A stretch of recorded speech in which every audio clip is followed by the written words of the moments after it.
Alana, Yes. you have now earned the nickname of Ventilator Jaylo. Why? Because there is a rumor going around started by me that you are suffering from COVID. And by this time next week, you're going to be on a ventilator. Oh my goodness. Yes. Yes. No, you were just called. And, you know, No, I know it's offensive, but I've known people who've died from COVID, and so have you. So. What? Yes. No, We've I both haven't. known people who died. You had a friend who died from COVID like 2 weeks ago, babes. No, she didn't die from COVID. She died from pneumonia. Which happens when you get COVID. It brings it out. Didn't you say that your friend had COVID? She did, but she was at the end of it, and then she got pneumonia. But they say that happens when you have COVID. Okay, we're not going to go down this rabbit hole, Okay. because I know what you're going to say, and I know, and I'm already disagreeing with it. Go ahead. We're not going to go down this rabbit hole. I've been on the phone for an hour. We're not going to do it. It was actually a little bit more than that. It was a little bit more than an hour, but it was worth it, and I'm not going to, no. But your new nickname is Ventilator Jaylo. No, it's not. Oh, you don't like that nickname? No. It's too bad, babes. Oh, goodness. You're being ornery this morning. No, aren't I'm not. No, I barely talked to you, babes. Oh. We had some fun in bed this morning. No, we didn't. I was kicked out because... Actually, we didn't. It was fun for me. And then Really. I was kicked out because you had to make a phone call. So A very long one. Yes, A very, yes. very long one. But it's okay Isolated. because I got things done, so. I feel like I had a really good morning because while you were on the phone, so last night Yes. Excuse you me were getting tired. this. Yes. You get moving your blanket, I know. and by 11 you had gone to sleep. I was exhausted. I was really exhausted. I stayed up to finish the new JJ French book about Twisted Sister. Well, about his life in general, but Not just Twisted Sister, but Yeah. that was a big part of his life. and that was really good. So after I finished that, about a half hour following your departure into the dream world, Okay.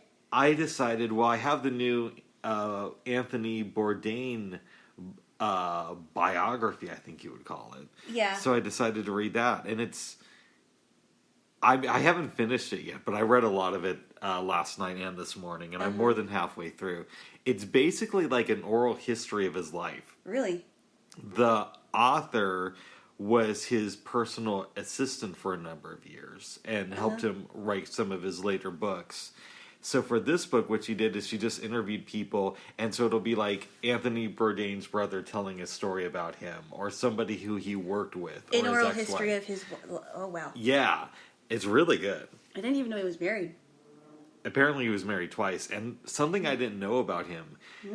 Did you know that before Kitchen Confidential, he wrote 2 fictional books and published them? No, I didn't watch Kitchen Confidential. It's a book. I'm sorry. No, I didn't know. I didn't know about that. No, I didn't know at all of what books he wrote. Actually, I wouldn't say that I'm a diehard fan of his by any means, but I'm definitely would consider myself a fan. I've read Kitchen Confidential. I liked Parts Unknown, even though I haven't seen every episode. And I followed his career somewhat. I watched a little bit of No Reservations. It didn't really.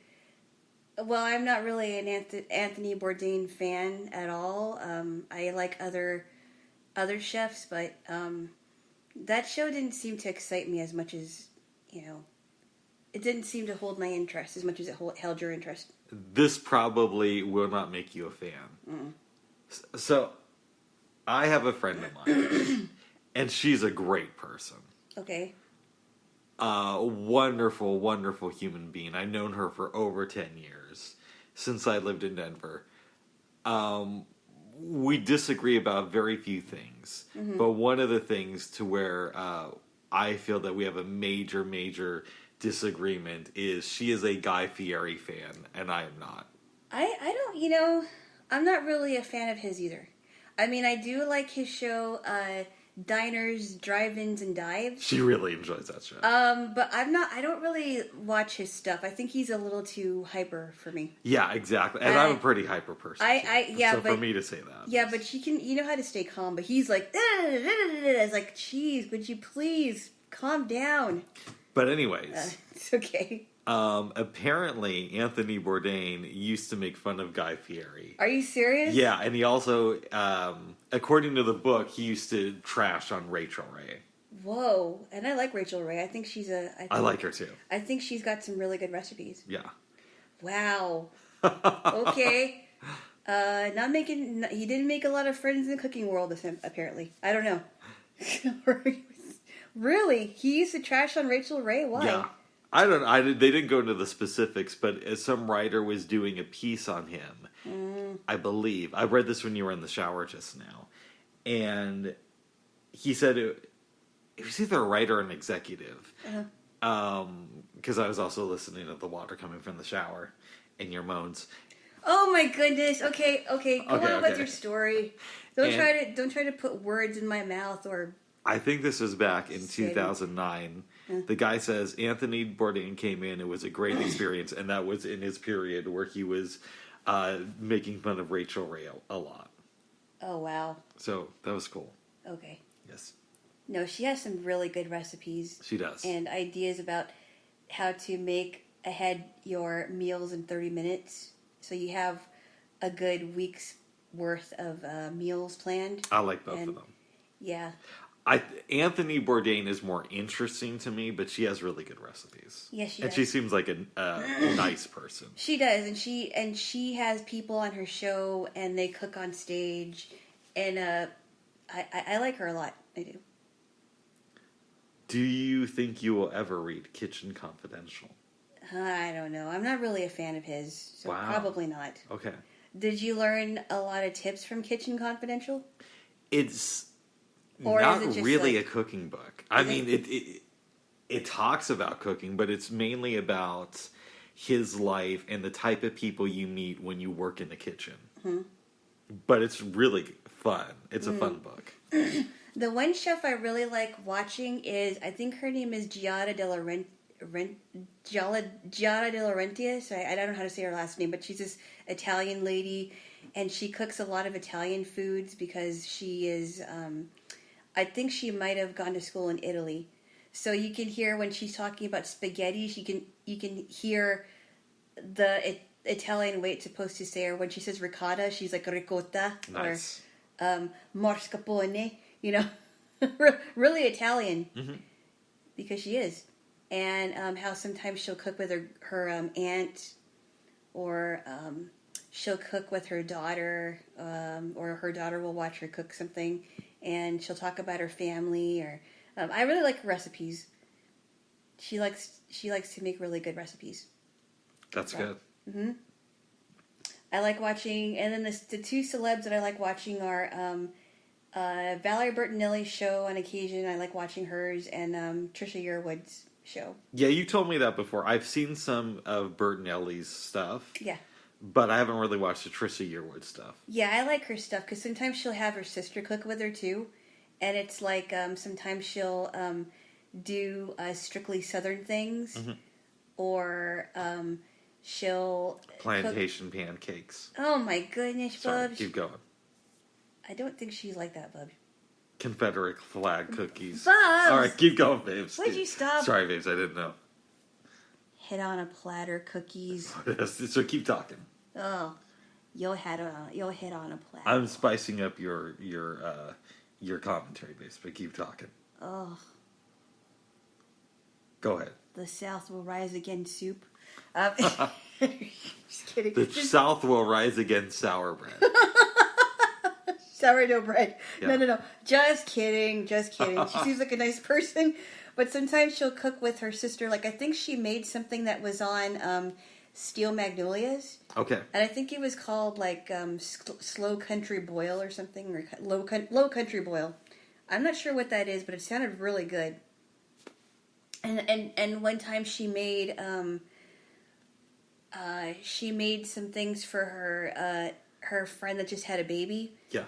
And why I like her show so much is she'll cook and then she'll say, and later on you'll hear a recording that we did in the studio, or she'll have her studio musicians come over and they'll sing something. Mm. Yeah, I really like it a lot. It's not just cooking but singing. I like some country music, but it's usually the older stuff from like the 50s, maybe 60s backwards. Or if it's newer country music, it's like Sturgill Simpson or the I Drive don't By know Truckers. if I would even consider them country, to be honest. Mm. I think they're in a category all their own. Maybe like Southern rock then. Modern Southern rock. Possibly soft Southern rock. I'm not even sure how to categorize them because I don't listen to them that much. But Sturgill Simpson is good. He kind of reminds me of a little bit of Randy Travis. Interesting. Yeah. I mean, I didn't really get a lot of immersion in the country world, but there are a few singers that I do like. Did you ever listen to Trisha Yearwood? A little bit. But she wasn't one of your top favorites. I mean, she was okay. She wasn't one of my top favorites. I I thought she was talented. I listened to a little bit of Garth Brooks. They're married, right? They are married now. Yes. Nice. They've been married for a while now. Yes. I was a big fan of LeAnn Rimes. I liked a little bit of I liked a little bit of Reba McEntire because she's been around for a long time. And some Faith Hill and Tim McGraw. Nice. So I like a few. It's weird. I go really deep with a lot of forms of music. Yeah. But with country, it's like it's the people you would expect that I would listen to. So like Johnny Cash. Johnny Cash is great. I like some of his things too. You know what I mean?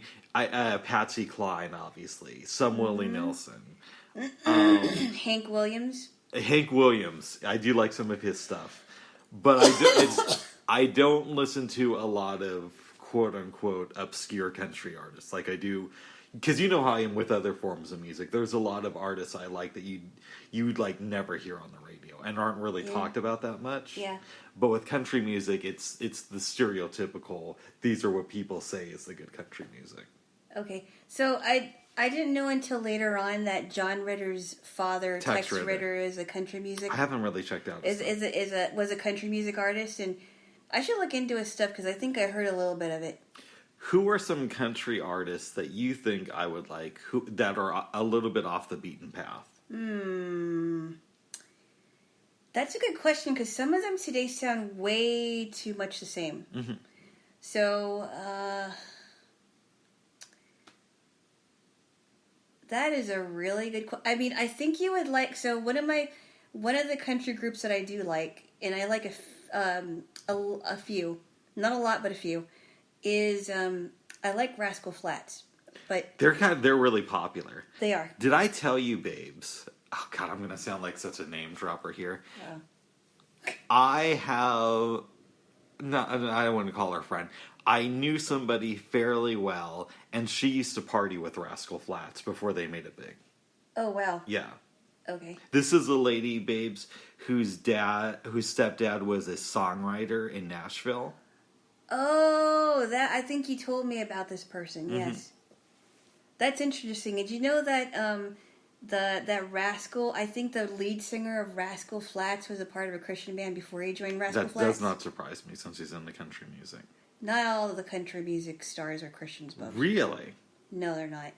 There's a lot of country stars that today I don't listen to a lot of country today because all I hear is like cars, women, and trucks, or trucks, women, and money, or drinking, or whatever it is. It's like it's never. And now they kind of steered away from telling stories, like the Harper Valley PTA. That's it. Yeah, which is kind of like a lefty song when you think about it.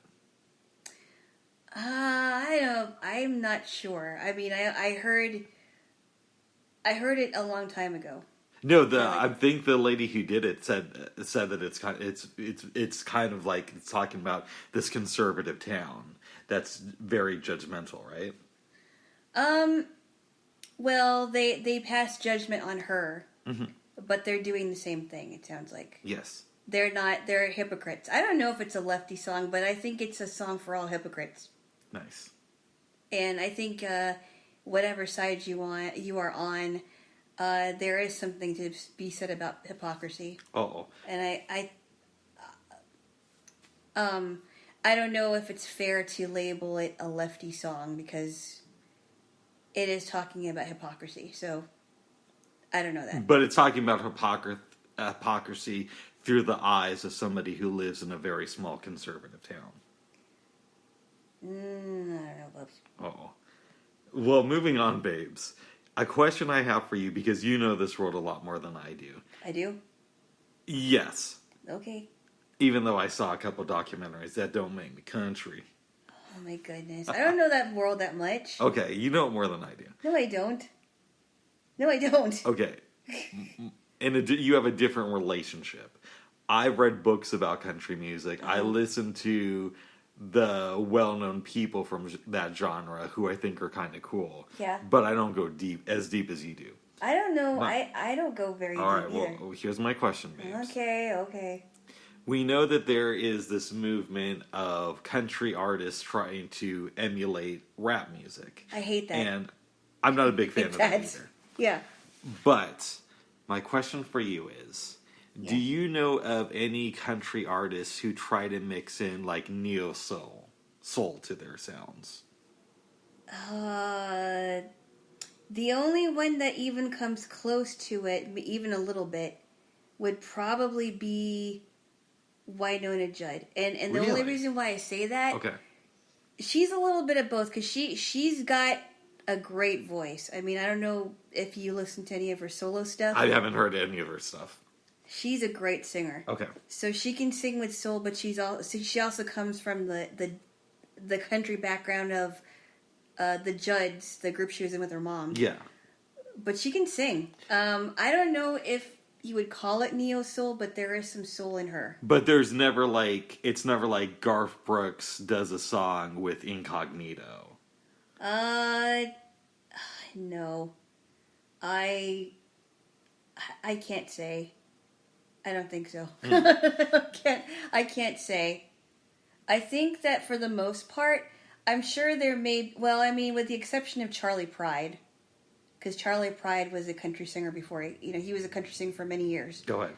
But I think for the most part, I'm guessing it's safe to say that country music is very white bread. Yes.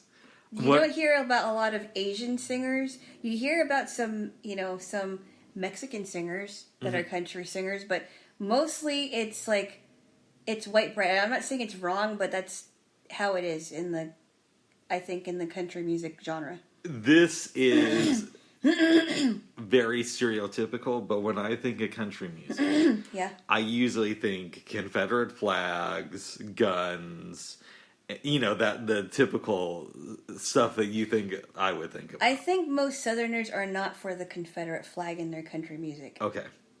I don't ever hear any country song about Confederate. I mean, praising the Confederacy, because anyone in their right mind would know that the Confederate flag was very racist. Nice. Okay. And I also think very pro-war, that type of stuff. I think it's a misconception that a lot of people have. And I think always Republican, but there are some. No, there's some lib country singers. Yeah, I'm it's sure, very but rare. very few. I think that's the reason why I like drive-by truckers, because they're pretty left to center. And Willie Nelson is probably not a complete lib, but I think he's probably very left-leaning on a lot of things. I guess. Yes. I don't know. I don't know. I don't know. I don't know much about that world to really comment on it. Okay, I have many fantasies in my life, right? Because I spend a lot of time just thinking about, well, if I did this, and if I was that, and if I was born in 1947 instead of 1982, Yeah, some crazy fantasies, yes. But if I was a country star, I would be the weirdest country star ever. I would. Yeah, you would. Openly support Bernie Sanders. But even more than the political stuff, I would do crazy stuff. So, I would try to do collaborations with, Sade. You know what I mean? That would be interesting. Immortal Technique. just to like really throw people off and You would have to figure out a way to do it, but make it sound a little, make it sound close to being country. yeah. I mean, you'd have to find a way to stick in the steel guitar in there and not make it sound too weird. Here's a thought I've had. Yeah. Usually albums will have 10 to 12 songs, right? And I don't know how it is in the country world, but in the rap community, there's often skits. So you'll have like 12 songs and like 4 skits on an album. I don't mind if it's like a short skit. I don't like but skits. Some of them are just, I get that. I don't like skits, but here's what I would do. I would have 12, if I was a country music star, I would have 12 straight up country ballads. And 3 of them would be like super lefty, things. And 9 of them would just be like about my mom, my pa, and my guns. But then instead of having like 4 skits, I would have 4 collaborations with people outside of the country world where it wasn't necessarily a country song. I don't know. This is the weird shit that keeps me up at night. Yeah, I think you should go to bed instead of thinking about weird stuff. Oh my goodness. I can't help it, babes. Yeah, you can. You just don't want to. This is who I am, Jaylo. Yes, you can. You just don't want it. Yes, be normal, Bob. For one day at least. Fall in the line. Be like everybody else. I never said that. Okay. I just said be somewhat normal. No, this is... Just don't drag me into your... somewhat normal. Just don't drag me into your ridiculousness if I don't have to be. Bob, I've heard enough of the weird stuff. No. Oh, we forgot to talk about something yesterday. What's that? That is kind of relevant here. Uh-oh. What is that? I was asking you on the phone the other day about the idea of somebody's inner life and when is it bad. I gave you a couple of examples, and I'll kind of go over. Yeah, I think you should. Some stuff here. We did talk about that like maybe 2 or 3 days ago. Right, which I just said. Yes. I'll give you a fictional example, and then I'll give you like a real life one. Okay. In DS9, there's the great episode Far Beyond the Stars, where Cisco basically has this hallucination of living an entirely different life. And how does something like that affect him? So that's sort of like Cisco's fantasy world. Yeah.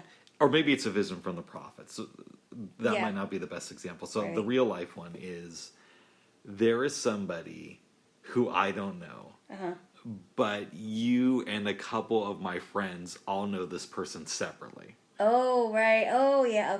Okay. And this person sounds like a complete psychopath.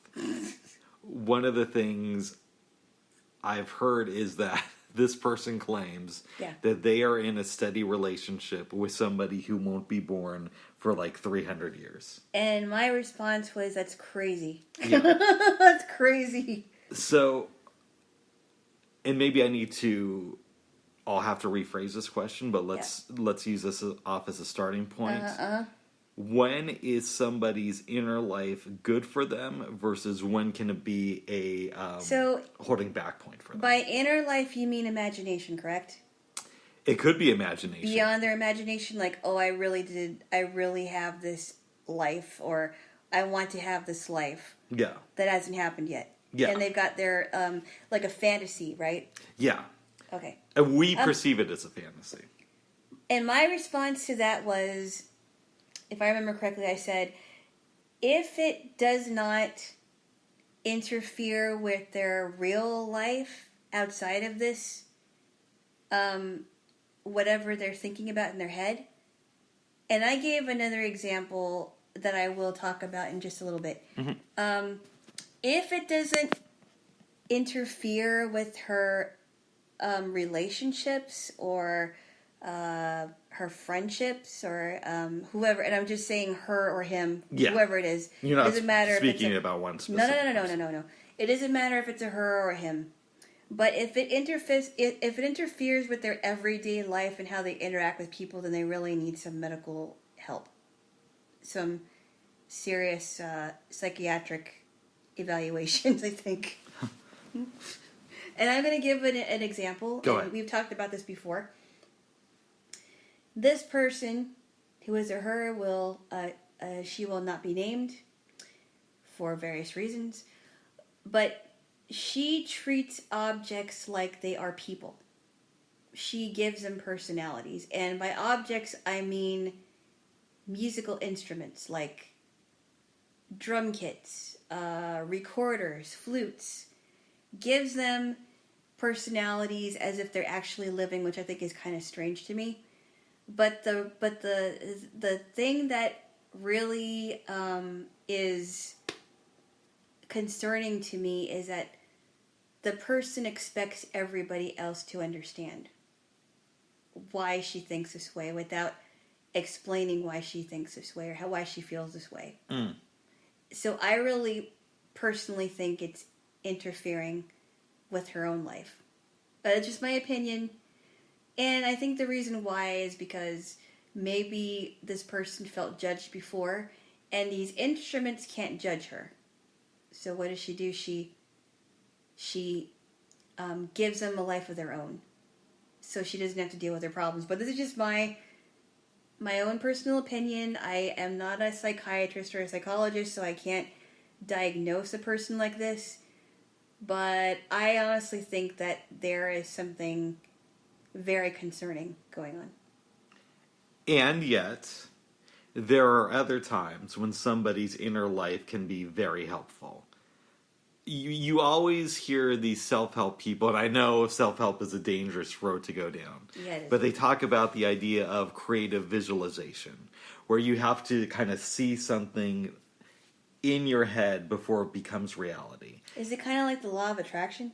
It's kind of like that, but I mean, it goes beyond self-help, because if you know a lot of artists, like we both do, you know people who have to see things in their head before they happen. Like somebody has to say, I'm going to put out an album next year and go on tour.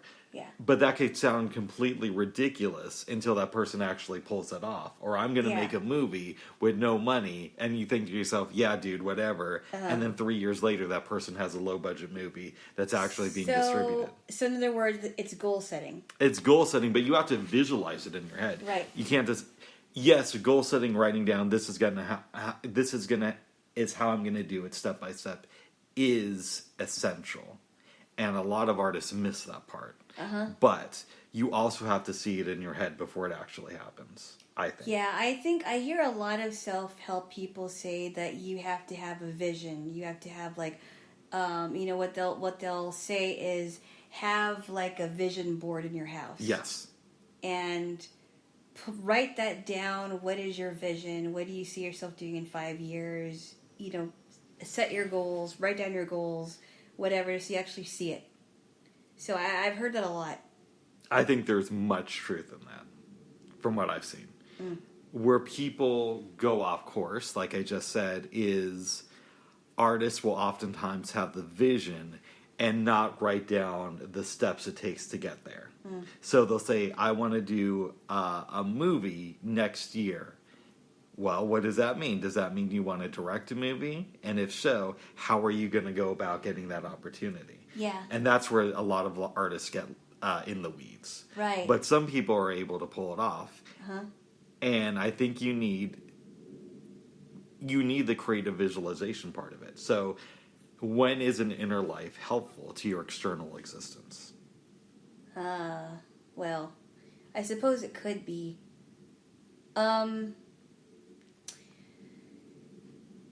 I suppose it could be that you have a direction where you want to go and you see that direction in your head. Now, I think that another reason why people don't follow through with their things is where they make too many goals, right? They set way too many goals, but they can't reach them. Yes. Because they don't know how to prioritize them, or they don't know, okay, what should I do and what should I not do? Have you noticed that? I have. But my question isn't when it goes off. My question is, when is an inner life helpful for somebody? I guess that would be an example.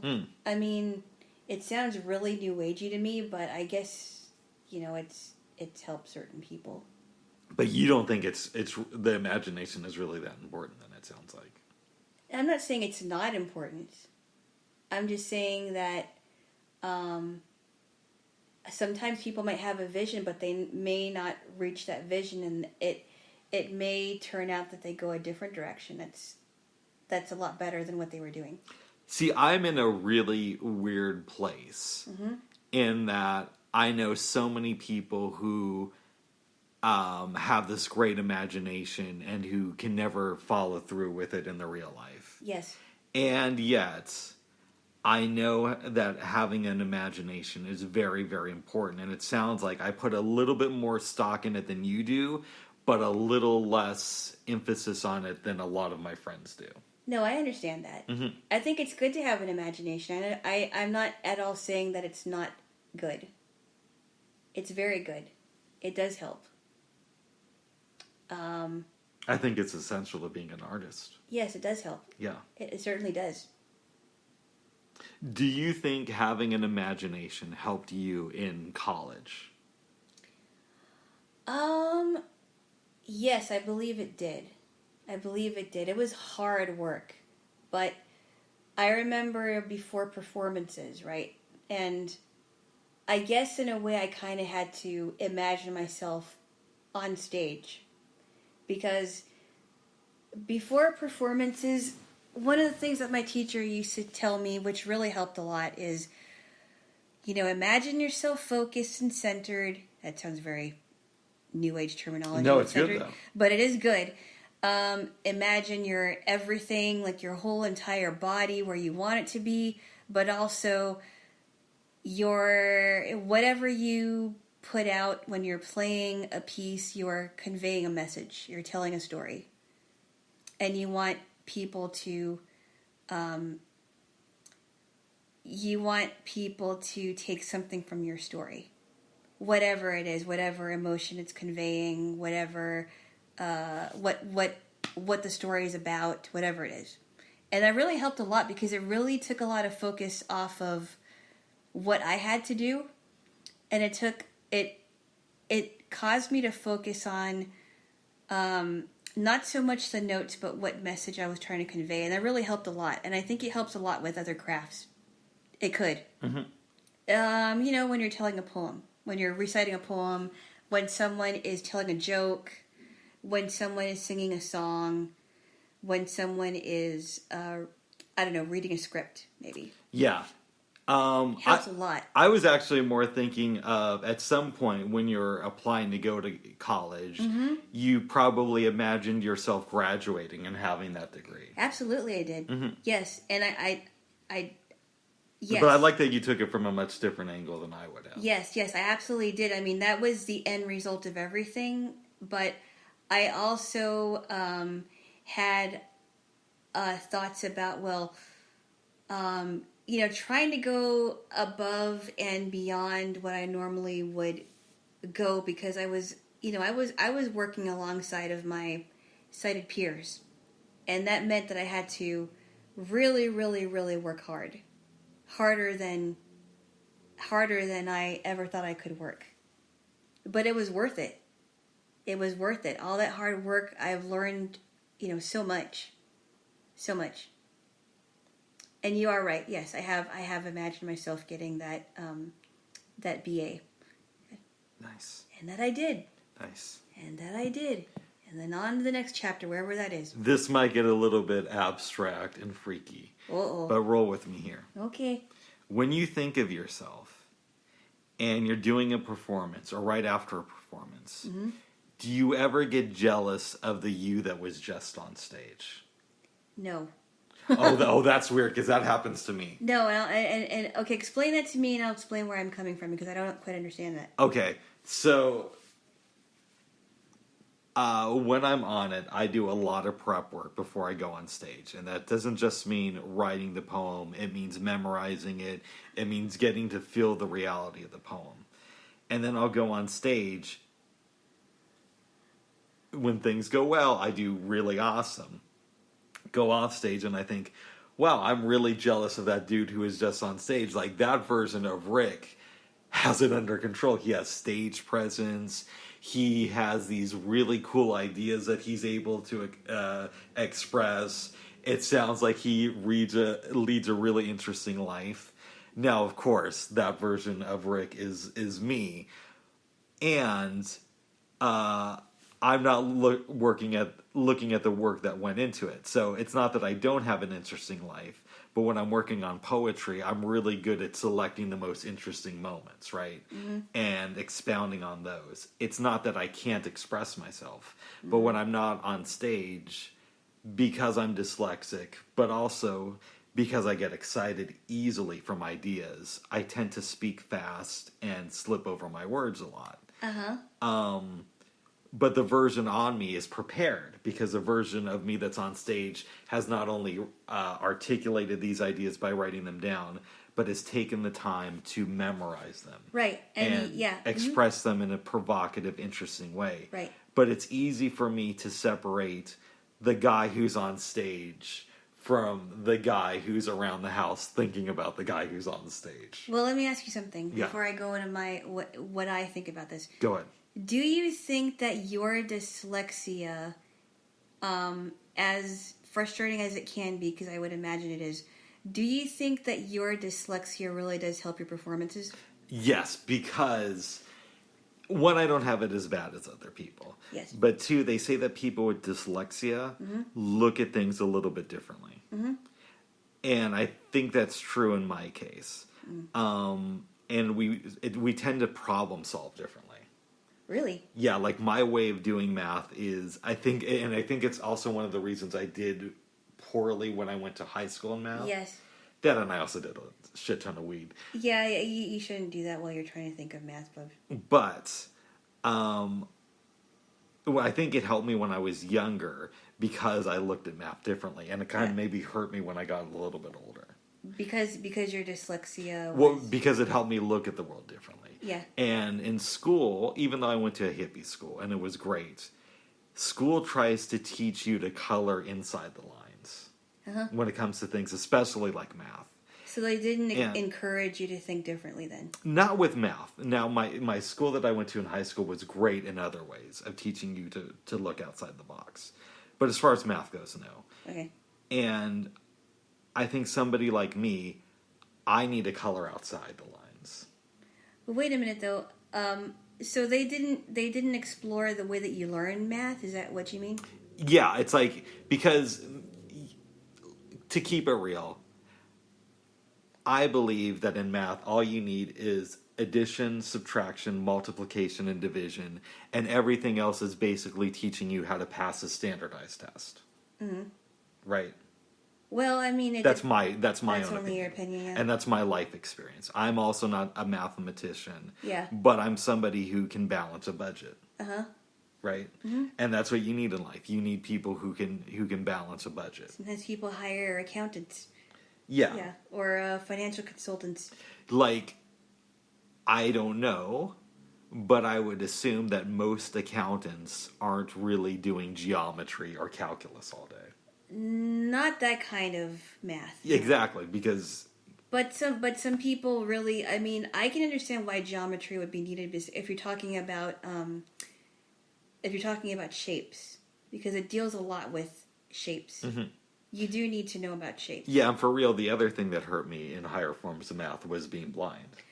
Yeah, and most people that deal with math that are blind are not good, but I know that there are some exceptions to the rule, because I don't know this person, but at my former school, from what I've been hearing, she is a blind math teacher that knows what she's doing. Nice. And it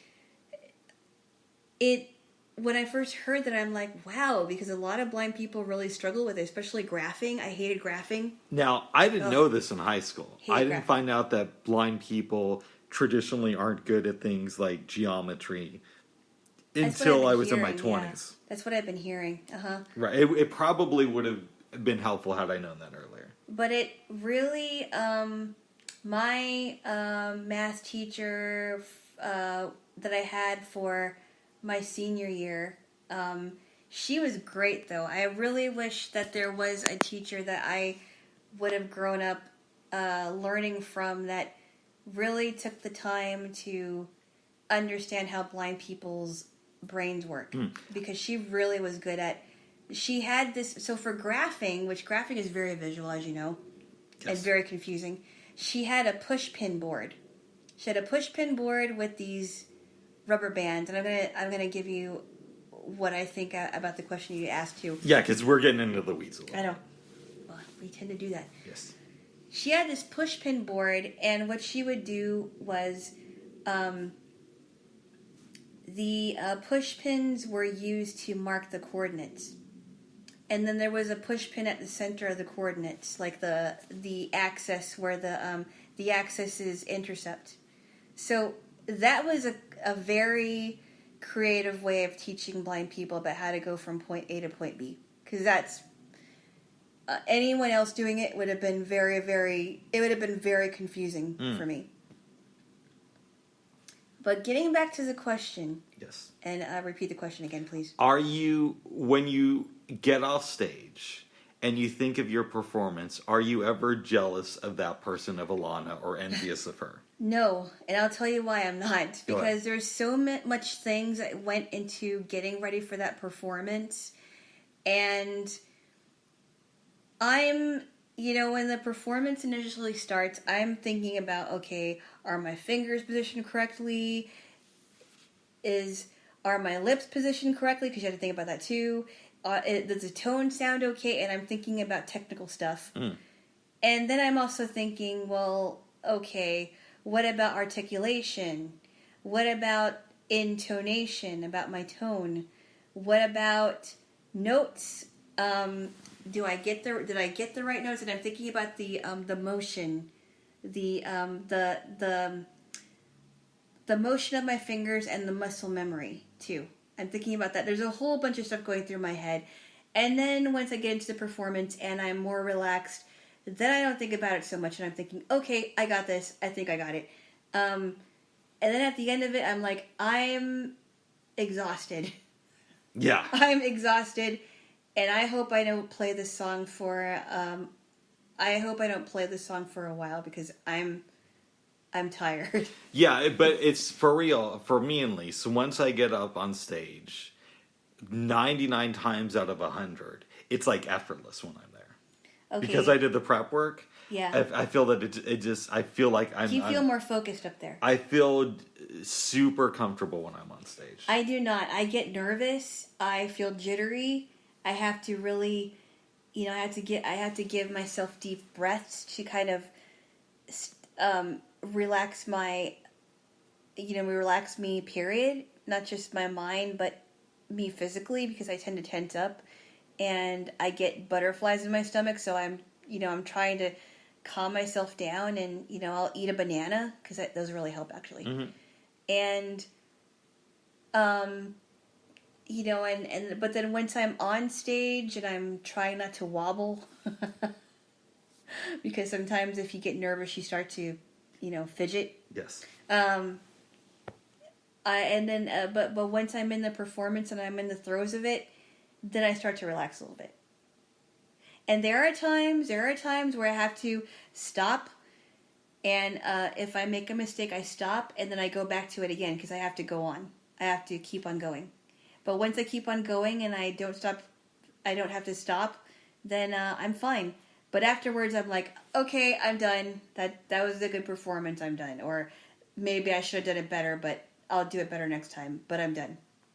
Nice. But I don't think about, oh, that girl up there was great. I wish I was her. I don't think about that at all. No. I might have some weird ability to disassociate myself from myself. Yeah, because you have the ability to. It seems like you're really comfortable and focused.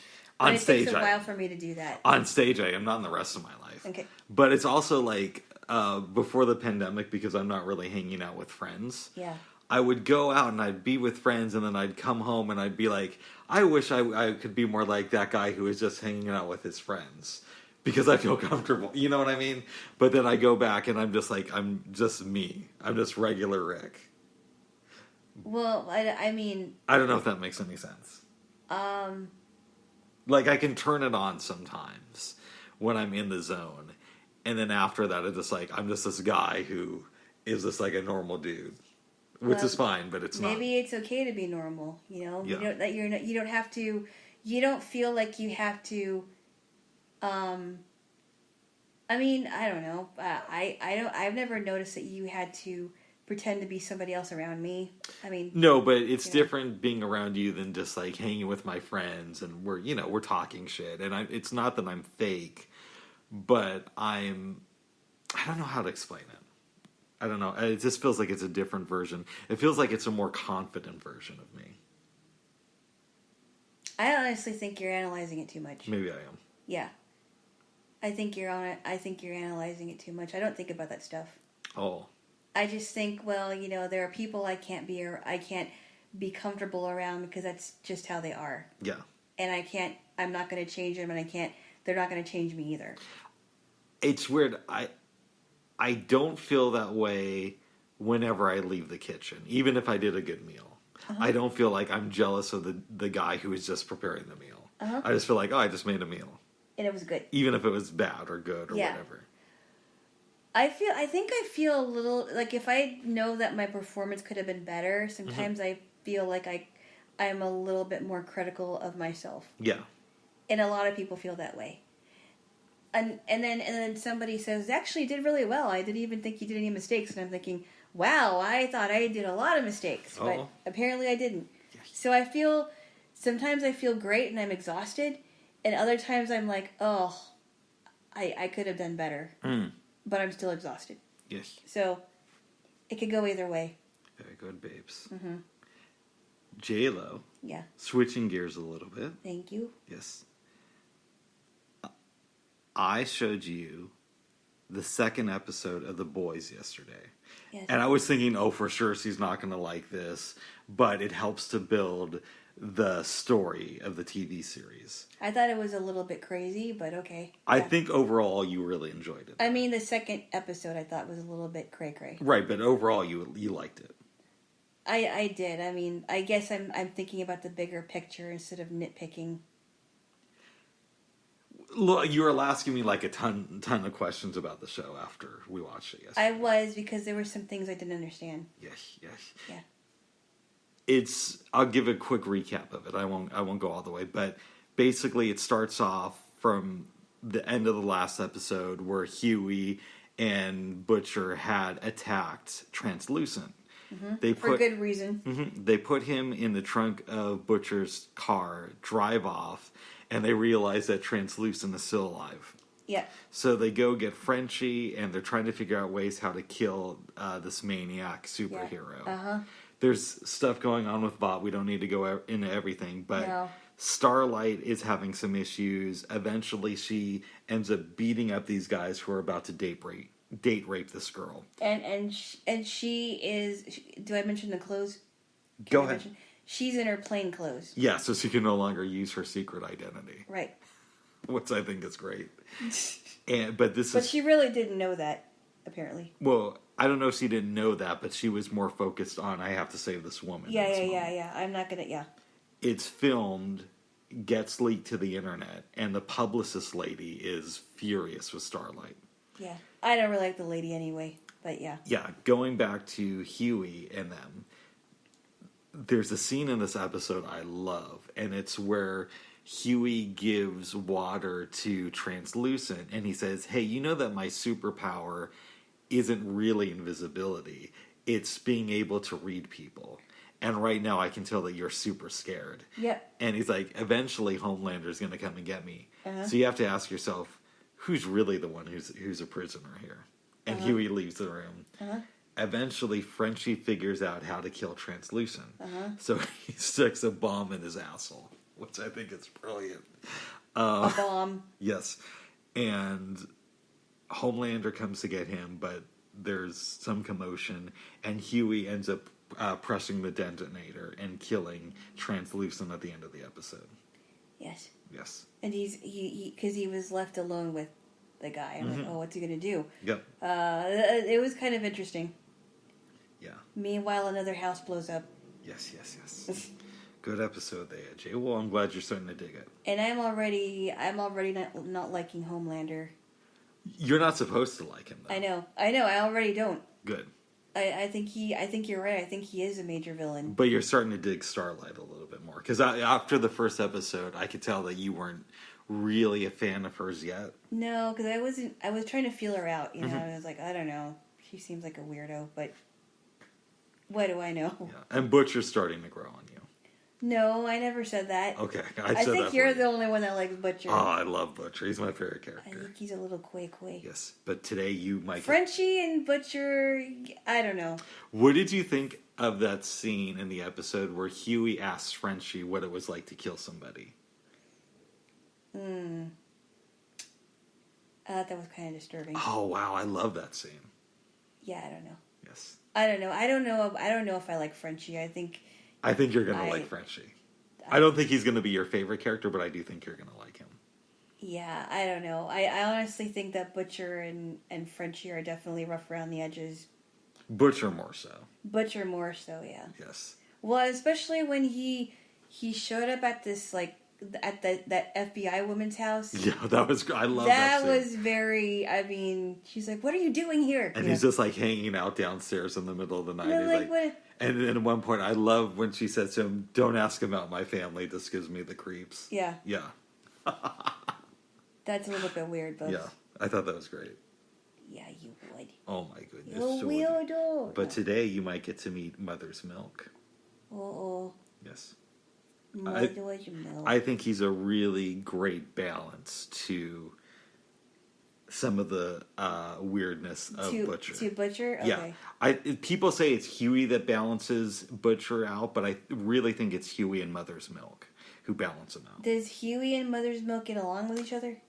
They're not like besties, but I think they slowly get along with each other and start to respect each other. Well, I would imagine that Huey doesn't exactly get along with Butcher, but he's kind of going along with what he's doing. Yeah. Yeah. He's like, okay, I'm just along for the ride, and meanwhile, my father is at home wondering why I'm not back yet. Watching Magnum P.I. and Remington Steele. And Dateline. Matlock. And Dateline. And Dateline. I've seen Dateline, Huey. Come on, yeah, I saw this Dateline thing. I thought that was really funny. I saw this Dateline thing. Just come home. Poor dad. Yes. He seems like a nice guy too. But very passive. Very passive. It was like, no. Just get away from there. Come home. Come home and watch some Remington Steele with me. Have some coffee. Yes. Do you ever find out about what happened to his mom? I don't think up to this point we know. And by this point, I'm talking about the end of season 2. Okay. Yes. Okay. Yes. Okay. Okay. Okay. But I'm glad you're starting to dig it, babes. I think so. Oh, good. Yes. Then we made burritos. And I have to say that I felt so bad because I could not help you make dinner, unfortunately, because I just wasn't feeling good, and I know why.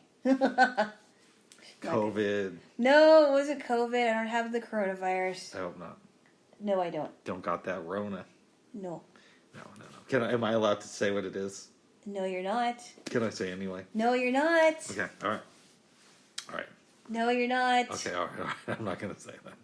No, you're not going to say. Okay. But I wasn't feeling very good, and normally I would be up helping, but we still have leftovers. We are going to have some food after this. Nice. Alana. Yes. We watched 2 Clint Eastwood movies. And 2 very good ones, except the first one we watched was really creepy. I don't know if I liked it. I need more time to process it, to be honest. But it was well done. It was well done, but it creeped me out, Bubs. Yeah. It was actually a little bit more creepier. And you're going to be like, what? I honestly think this is a little bit more creepier than Vertigo. Oh, interesting. Okay. I understand Vertigo a lot more than I did before, but this was just creepy. It was very creepy. I don't know if I'd go that far, but it was. I think it was just creepier for me because it was a woman that was doing this. Yes. Vertigo's creepy, but it's a different kind of creepy. We watched the first. I think it's his first film as a director. Play Jaylo for me. It's called Play Misty for me. I thought it was Play Jaylo. No, it wasn't. Okay. He likes to put my name in everything. Oh my goodness. Play Jaylo for me. Jaylo Boulevard. Oh my goodness, babes. Do you want me to give the overview, or would you like to? Why don't I give the overview? So I'm gonna give the basic premise of it, and we can kind of you can kind of chime in. Go ahead. Basically, it's about this guy named Dave Garver, who's played by Clint Eastwood. He's a jazz DJ, and this crazy woman. Well, we don't know she's crazy yet in the beginning, but she keeps calling in and says, "Play Misty for me," and he says, "All right." And Misty was her song. Always wanted to, always called in and asked to play Misty. Well, meanwhile, so there's a lot of things that lead up to this scene where they're at this bar. He's at a bar with, was it a coworker? It was a bartender. We get the sense that this is his regular hangout. Yeah. And this woman shows up, introduces herself as Evelyn Draper.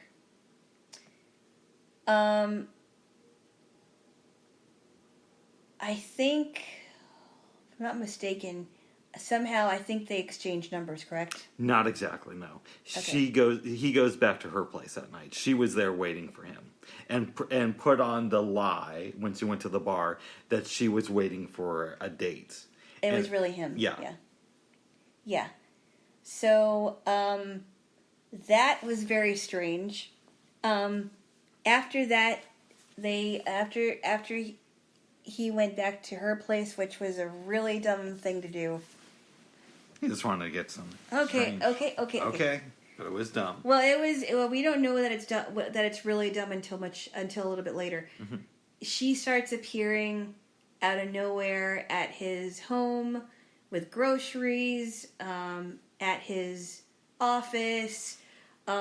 She finds out that he is getting back together with his girlfriend Toby.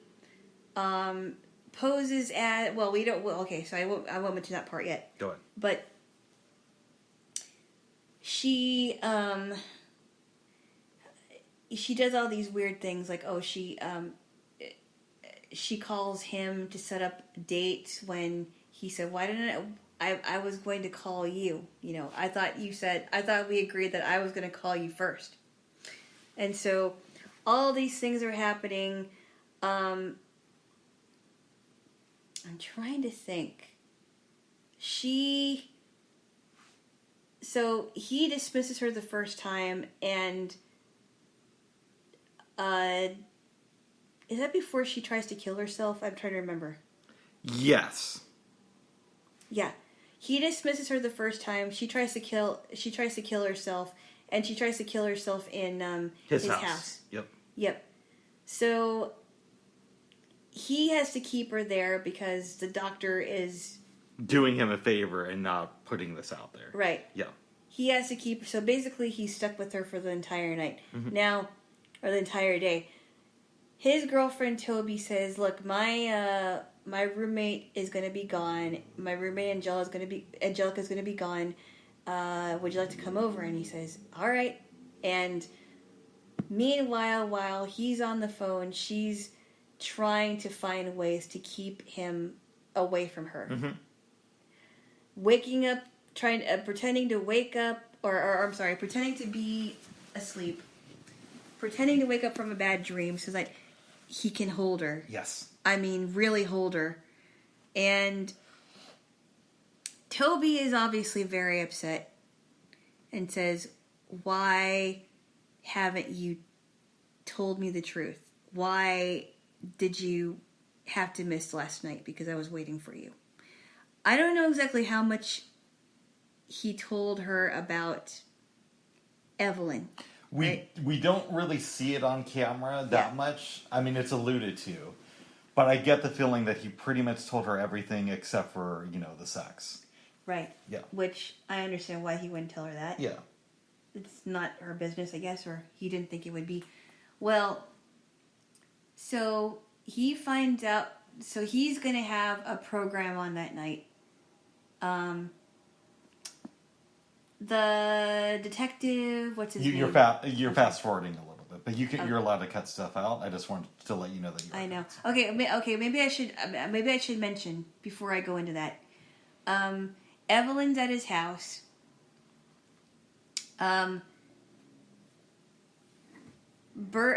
His maid Bertie comes over and is supposed to clean out his house, and he tells her about crazy Evelyn. They can't find her, but she leaves a note. Am I right? Something to that effect. Okay, so she leaves a note. I forgot what. Do you remember what happens when she pretty much trashes his house?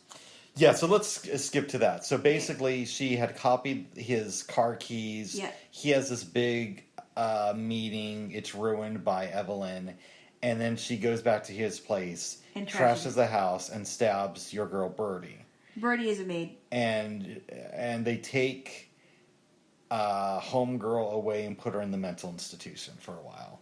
And Bertie does survive. Yeah. Eventually, they release your girl. And they She's not my girl. They wait a week to tell Clint Eastwood this. Yeah, and she calls him up and says, "Oh, I got a job in Hawaii. Yeah. And I just want to apologize." But it turns out that she's lying. She's lying. Well, his girlfriend calls him up because he's supposed to do this big show. And she says, "Hey, I gotta go pick up Annabelle. She's my new roommate. She's gonna move in. Angelica's moving out. Annabelle's moving in." He goes on the show. So, detective, I forgot what his name was. I forgot his name, but he's not doing a big show. He's just doing his radio show. The radio show, and the reason it's important is because the detectives have agreed to trace the calls. So if your girl calls in, they're going to trace and be able to tell where she's at. She's not my girl. You guys used to hang out together in college. Keep going, babes. What? Keep going. What about college? You and her used to hang out in college. I don't know. I didn't know any Evelyn. Oh, I did. I did know. But she wasn't crazy. All right, keep going. She wasn't crazy. All right, keep going. You weren't crazy. Okay, you be good boy. I always am. No. Yeah. Okay, so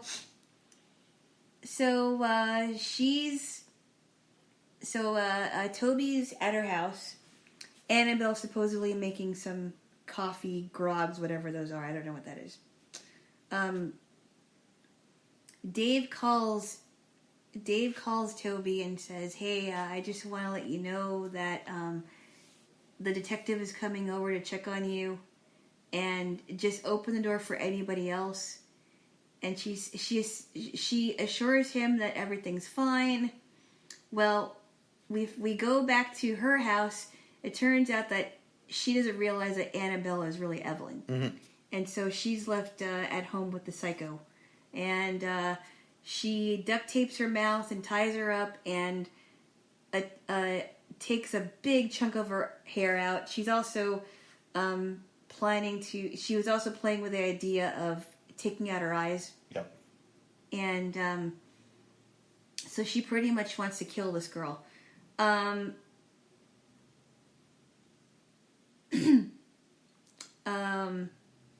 So Dave, did he have a feeling that something was going on? Something was happening? Or I forgot. I think... remember, your girl calls into the radio station. Oh, that's right. It says that we're waiting for you. Yeah. So he puts on the recording, speeds over there. The detective gets there first, and homegirl doesn't know. She stabs him. She stabs him to death. Clint Eastwood comes in. Clint Eastwood gets there, finds the detective gone. He's able to get into the house, finds his girlfriend Toby tied up, untapes her mouth, unties her. They're struggling in the kitchen. I think it's in the kitchen, right? In the house. In the house. Evelyn stabs him, and it looks like he's hurt. But What? I think you got the order a little bit wrong, but keep going. Wrong, but keep going. What's the order then? I think he comes in there, he tries to untie Evelyn, he gets stabbed, and then he chases after... Well, he tries to untie Toby. Toby. He chases after Evelyn after he gets stabbed, and then... And then he finds a way to push her out the window, and then she falls into the ocean because the house is on the beach. And she dies. And she dies. And he rescues his girl. And he rescues Toby. Yes. As he's stabbed. I need more time to think about what I think about this movie. I'm not saying it's bad or it's good. I just need to process it. It's really creepy though. Yeah. But the lady who played Evelyn Draper was really good. Yeah. I mean, she really was very, very psychotic. Yes. It was interesting. It made me think, as you're retelling this story, oddly enough, of Selena. Oh, the movie Selena. Well, I haven't seen the movie, but I'm thinking the actual singer. Yes. And I know it's a completely different situation, and it's decades later, but follow me on this one. Clint Eastwood's character, Dave, has a little bit of fame in this community. Uh-huh. And he has this person who is stalking him. Yeah. Who tries to kill him. And in Selena's case, unfortunately, because it was real life, she was actually killed by an obsessed fan. Her fan club president, yes. Right. And in the movie, it was portrayed a little bit differently. Right. But do you see like the overlap? Yes, absolutely. And she still, the last interview I heard from her, she still denies to this day probably that she had anything wrong, that she did anything wrong. And, claiming that her relationship with Selena was a lot closer. It might have been just fan club president and artist. So we'll never know specifics. That. Well, Yolanda Saldivar, who was the lady that was incarcerated, she claims that Selena thought of her as a mother, which may or may not be true. I guess we'll never know because Selena's gone. But I hear what you're saying. Yeah, and for real, I honestly haven't studied Selena that much. I only know like the headline version of her life. Yeah, and I did see her. I did see the movie. Very sad. Gone way too soon. But it's also just a movie, and they fictionalize stuff too. Oh, you're cynical again. Oh my You're cynical. Okay, I'm sure it's very true. Oh, you're cynical. Ooh. I say, babes. Yay. Yes. But I thought of that, and I also thought of Mark David Chapman and John Lennon. And I don't know much about that story, but Mark David Chapman was very deranged. He was a crazy fucker. All right. Calm down. He's dead now.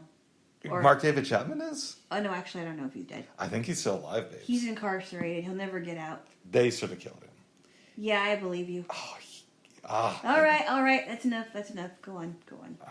We're going to do a benefit for Mark David Chapman. There will be no benefit for Mark David Chapman. Okay, good. He should be in prison. He should have been dead already. That's the way I see it. He killed John Lennon.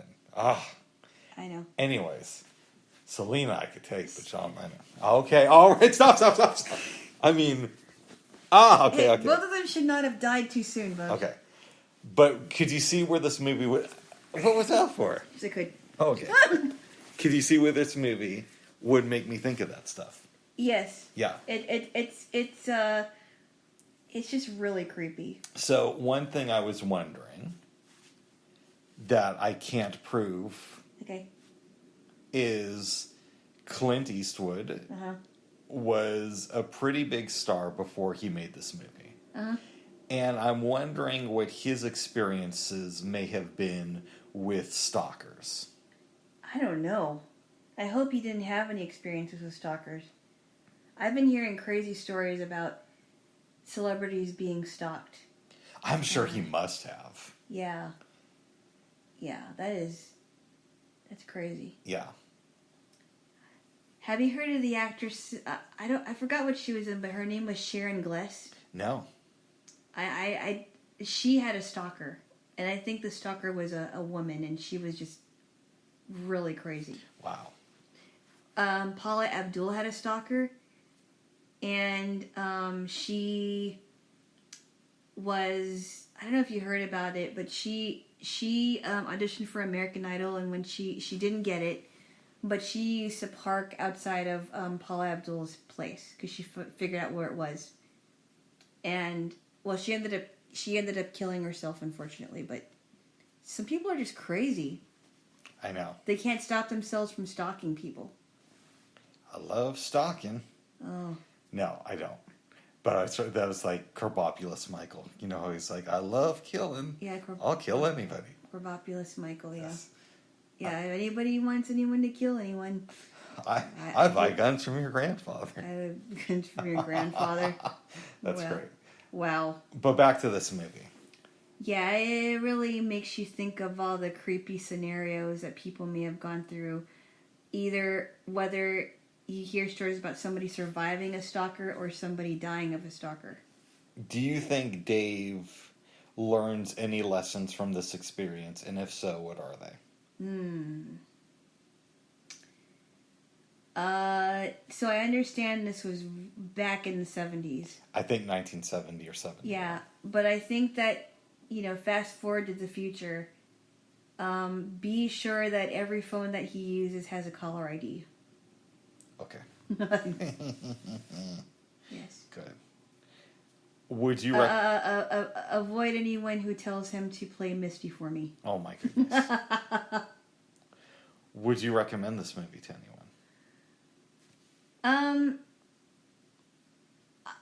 I don't know. It's such a strange movie. Yeah, there's a lot. I feel like I'm not giving this movie justice, but honestly, since I'm still processing it myself, yeah, it's kind of difficult. There was some. Okay, so when the detective was asking him questions, I think his name was McAuliffe. Yes, something like that. When the detective was asking him questions, what I didn't understand is why couldn't he just tell him everything right there? I think he didn't want to get into the fact that he had slept with this lady a couple times. Yeah, I would think that after the first time she showed up at his house, unannounced, that he wouldn't sleep with her. I don't know. Well, don't take this as like I'm trying to be funny. Okay. But I've noticed that a lot of times when you're with a crazy person, they are oftentimes very good in bed. Okay. Yeah. So it's possible that he's just like, the sex is so good, I got to go back and get some more.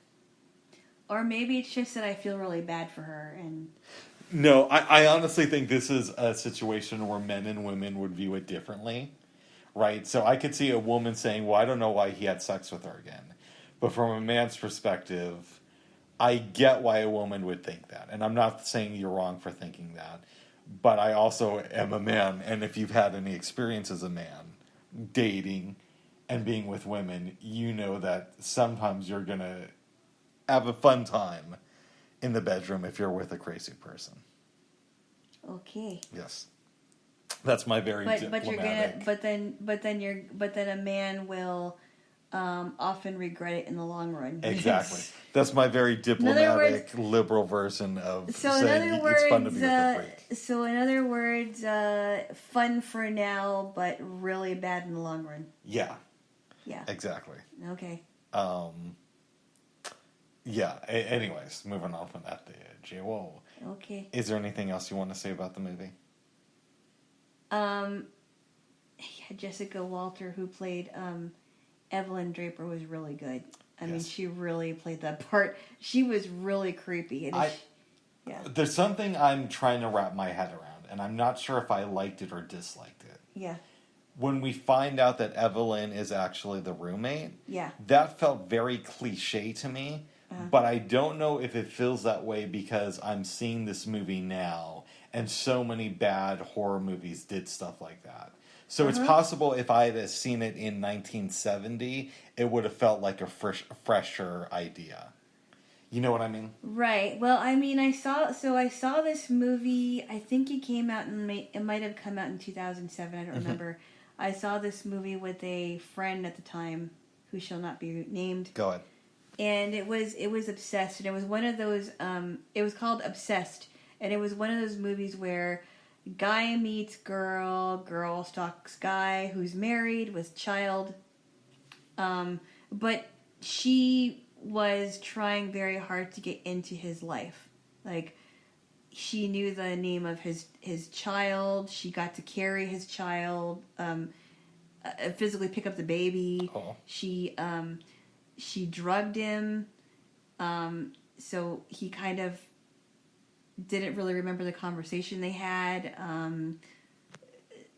This was, I mean, it's kind of, that movie and Play Misty for me were kind of like cliches of like obsessed stalker women movies. Yeah. Go. But this film, because it was released at such a different point in our country, I'm wondering how many things about it just feel cliche because so many films have imitated it. Yeah. You know what I mean? Well, I mean, I didn't see, so that movie, Single White Female, I keep hearing about it. I didn't see it, but I heard it was really creepy too. That is a creepy movie. You saw it? Yeah, because my mom watched it. Okay. Yeah. Basically, this girl moves in with Jennifer Jason Leigh and starts, being obsessed with her. Right. Because she wants to be her. I had a situation with a stalker. Oh, no. But this wasn't somebody who stalked me because of my poetry. This is somebody who I met. This was years and years ago. I don't even know if I want to talk about it here.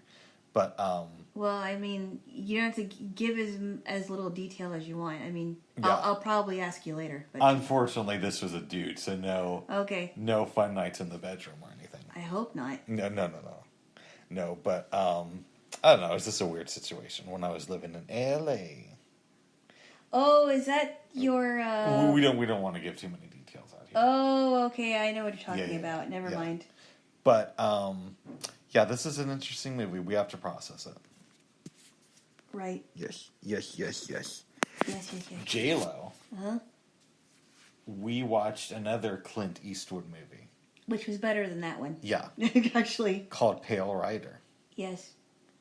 I think you should give a recap of this one. Okay. It starts off, there is a small town. They're just doing their thing, but this cavalry is headed to the town, and they do the typical things of, throwing things over, ruining people's faith in humanity, and then leaving. So, homeboy Saul, what's the dude name? The wimpy dude? Oh, Hull. Hull. His name is Hull Barrett. Barrett. He's very wimpy, yes. Decides to go to town, and everybody says, hey, Hull, remember what happened the last time you went there. Mm-hmm. But he goes there anyway, gets the stuff, is loading up his cart, and these men who we believe are involved with the attack come over and start beating him up. Mm-hmm. Clint Eastwood, who plays Preacher, that's all we know him as in the movie, comes over, saves Hull's life, and then Hull says, hey, why don't you come back to town, to my small town with me, and chill out for a few days. Goes there.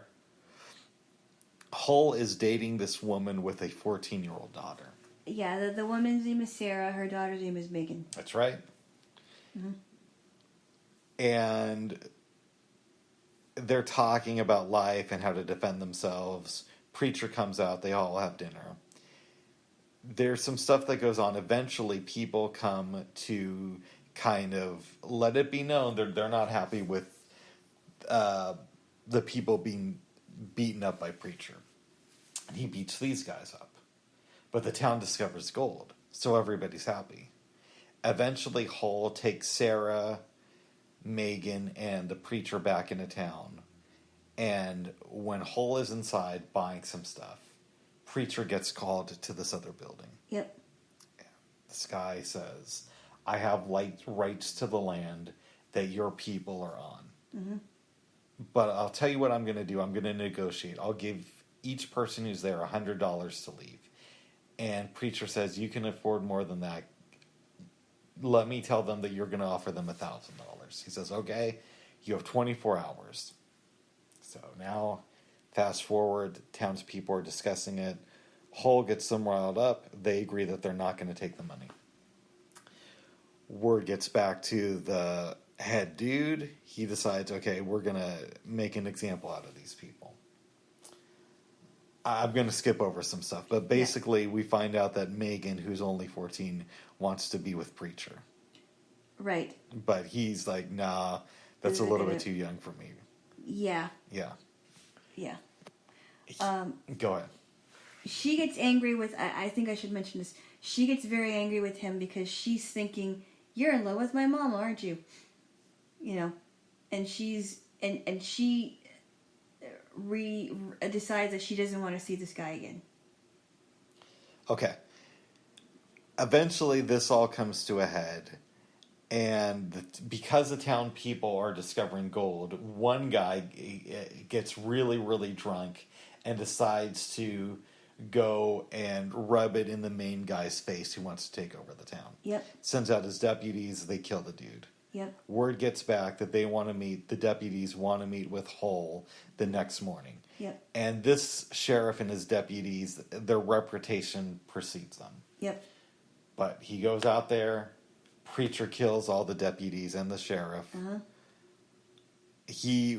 Hull wanted to go with him, but basically the Preacher just said, he's like, no, you're not going with me. But Hull eventually walks there. Mm-hmm. And the Preacher takes off. Your girl Megan yells out to him, hey, I'm sorry. And that's basically the end of the movie. No, she says goodbye. But she also says she's sorry. Yeah, I think that's what she said, because she... Oh, you forgot one part, I didn't forget one part, but keep going. Yeah, she did. I didn't want to put everything in there, but go ahead. Well, I wanted to mention a part that maybe you may have forgotten or maybe you missed. Go ahead. But remember when Sarah was talking to Preacher? Yes. And she basically says, I was with somebody that left me. And when you left, because he left the first time, remember? Go ahead. When you left, I thought that's how I felt. And he told, I think it was implied that she was falling for the Preacher. And she said, well, I'm gonna do what's right, and I'm gonna marry Hull. And I'm gonna say goodbye, because I know you're gonna leave. So I thought that was an important part. Okay. Yeah. This is a really good movie. It was very good. It's not my favorite Clint Eastwood film, but it's definitely watchable. Yeah, it is. I'd give it a strong 7, maybe an 8. I don't know, but I would definitely give it a strong 7. Yeah, very good movie. Mm-hmm. Let's do a little bit of analysis. Yeah. What does Clint Eastwood teach us about doing good and then leaving before your goodwill runs out, or before you start to believe your own hype? Well, I made a comment after or I think it might have been during the movie, that he kind of reminds me of the Lone Ranger. Which I've not seen. The Lone Ranger, I've only seen a few episodes, and, he does good for the town. He teaches the people a lesson, whatever town he's in, and then he leaves before anybody finds out who he is. I mean, they find out who he is at the end, but he leaves. I think the way that I saw it is, I think that Preacher was on a mission, and once his mission was over, he was going to go on to the next thing. Okay. If that makes any sense. It does. But you don't think that he's just on these missions to make towns better. And it's interesting to me that even though he's Preacher, he doesn't really use the Bible to do that. I think he puts, if he does have any faith, because we only know that he's a preacher. We don't even know if he, we don't know if he's playing the part of a preacher, or if he really is a preacher, because that's what they call him. Maybe he's putting his faith into action instead of just reading scriptures and not putting anything into action. Interesting. That's how I took it. He's a very mysterious character. Yes. Yeah. And Eastwood is very good at doing those types of roles, I think. Yeah, it almost reminded me of the outlaw Josie Wales. Oh, it definitely reminded me of that. Yeah, because he did make a town better. I gotta say, I like the Outlaw Josie Wales more than this movie. Yes. But Pale Rider is still very good. It's very good, yeah. Yes. It's up there. What does Megan teach us about wanting somebody to look up to? Well, if you remember correctly, remember when she was praying because her dog died. Remember that cavalry killed people, but they also killed her dog. Mm-hmm. And I think that she was looking for someone to look up to because her faith was shaken because of that incident. That's the way that I saw it. But she's also, even before then, has lived a hard life. She has, yeah. Her pa died. Her pa died. Her ma is thinking about getting remarried. She's thinking about remarrying Hull. I don't know what she thinks about Hull. Maybe she thinks that Hull would be a good provider for the both of them, but I don't know if she really likes him. You know, she's thrust into this new environment. Mm-hmm. You can imagine how traumatizing it was, and you know, I'm guessing that little dog was her best friend. Do you think that meeting Preacher makes Hull more adventurous or a better provider in some ways? Possibly. Because when we first meet Hull, he doesn't seem like a very smart person. Mm-hmm. He seems a little bit more immature than Sarah. Because Sarah had to raise her daughter on her own for most of her life. We think. Go ahead. So, you know, but Hull took on the responsibility of helping her raise Megan, but wanting to marry Sarah. So I think maybe Preacher did teach him how to be a better provider. Nice.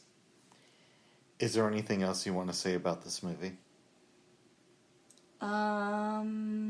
I think it was really, really well done. So you would recommend it to family members? I would. What's your elevator pitch? I don't have one. Uh-oh. I just say just watch a really good Western. Uh-oh. Tonight we're going to watch Unforgiven and Cry Macho. Uh-oh. At some point in the future, I think we should watch Unclean Harold, or at least the first That's one. Dirty Harry. I thought it was Unclean Harold. Dirty Harry. Okay. I think I may have seen it, but I vaguely remember if I did or not. I have it came not. out it came out when I was very young. Yes. I heard about it, but I don't remember if I saw it. It's really cool getting to explore these Clint Eastwood movies with you. Mm-hmm.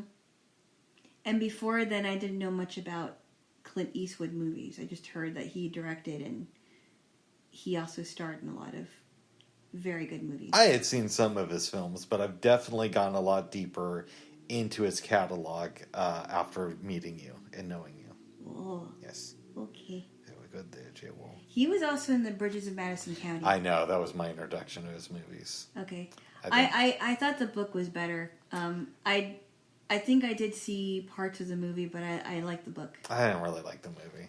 Oh. I might like the book, though. The book is good. Yeah. Yeah. Is there anything else you want to talk about? Any dreams last night? I did not have any dreams, but I had a really, really good sleep. Nice. Yeah, I heard some snoring. Oh my goodness. Oh my badness. We don't talk about that, please. Okay, well, give me a kiss then. No. Or give me a kiss, or we're talking about the snoring. Oh, hey, why are you doing that to me? Because I love you and I want a kiss. Oh. No matter what I do, you're always so charming. Thank you, babes. At least for now, anyway. Oh. I'm gonna fix your pillow here. Okay. All right. Well, babes, is there anything else you want to discuss? No, I think what we should do is get. I have a 5-minute break. Yes. Maybe get a little snack, and then I'm gonna give a short lesson. Read the good book. Oh my goodness. All right, a very short lesson. This might be a 10-minute one. No, it's not going to be 10 minutes because Okay. I have to read it. Nice. Bubs. But you said you only have 2 proverbs. So. I'm going to go through at least two proverbs. All right. I will speak very slowly in the next one. so that we can make it longer. Bubs. No. Okay. Oh my goodness, you're just ornery this morning. No, I'm not. I'm awake. Oh. All right, so let's get some snacks, and then we will reconvene. Okay. Bye for now. Bye-bye. Bye. Bye-bye.